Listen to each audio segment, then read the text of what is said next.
Hi,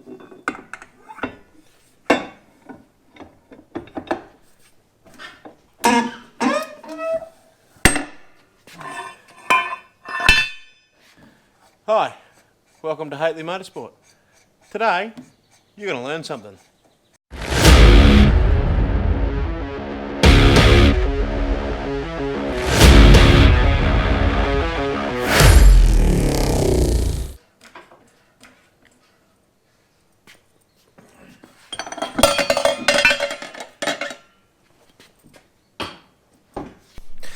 Alright, so a question I get fairly regularly is how do beadlocks work? From work, and I get it fairly regularly from people who don't race these cars who just want to know about them. So today I'm going to run you through changing a tyre, how a beadlock works, what it does. The main reason we've got them is so we don't roll the tyre off the rim when we're going into the turn. These tyres we run at extremely low pressures, the right rear 6, 7, 8, 9 psi, the left rear down to 4 psi, 3.5 psi I've gone as low as, so it doesn't take much to pull them off a bead. Like if you did that at your standard car tyre, it'd just pull straight off, and you'd have a flat roll off the tyre, roll off the rim, and you'd have a flat tyre. So we run a beadlock to prevent that from happening. Now, a common misconception about how beadlocks work, a lot of guys I talk to through work and who don't know a lot about these cars assume that the beadlock bolts actually bolt to the rubber of the tyre, and that's not quite right, but I'll show you how it works. So I'll just let the air out of this tyre. You don't necessarily need to do this. Some guys just undo the lock rings and let the air out.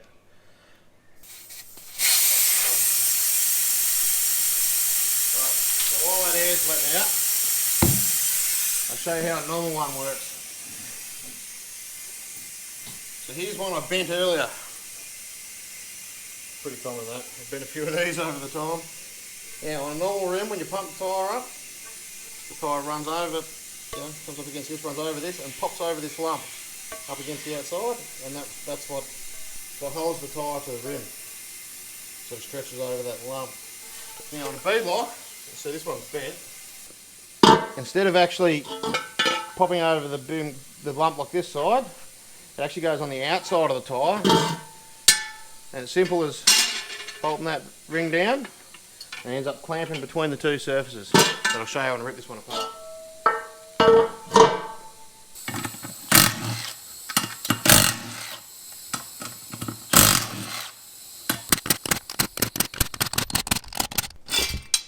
Look at that, it's as easy as that.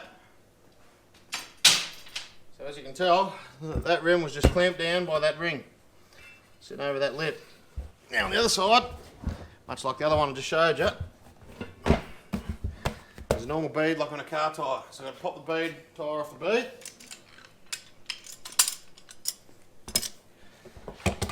So I use this special tool. There's a few different versions of this around.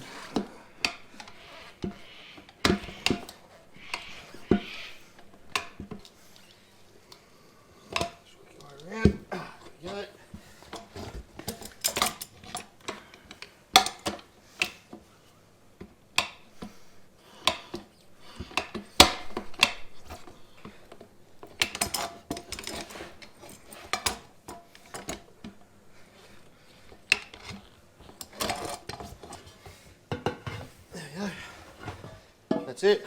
Like I said, normal lump there, like on a bead, what they call a bead.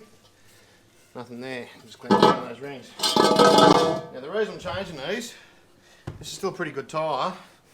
If you notice on the sidewall, it's a WAV, what they call a WAV tyre. It's a little bit harder in a compound. And this one here, it's marked RD12.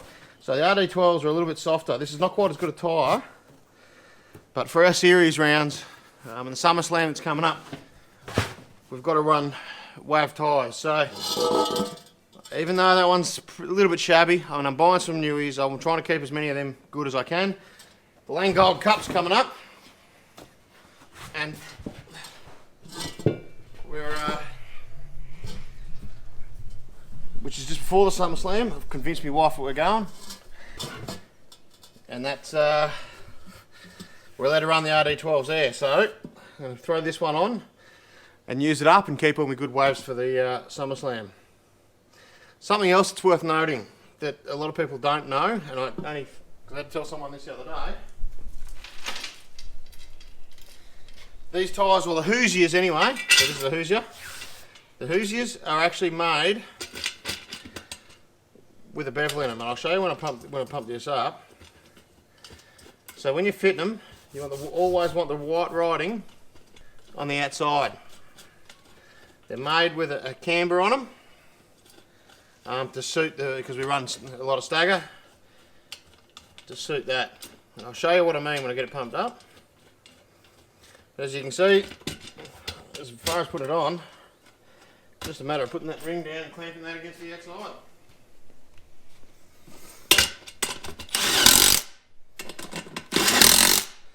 Work your way around.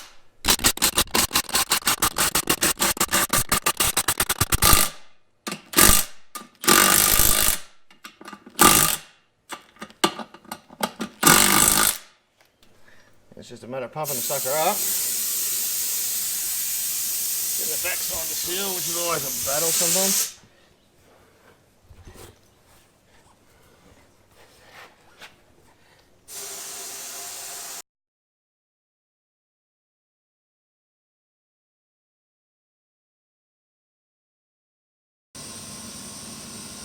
It's on. That one didn't even go bang. Sometimes I go off with a bang.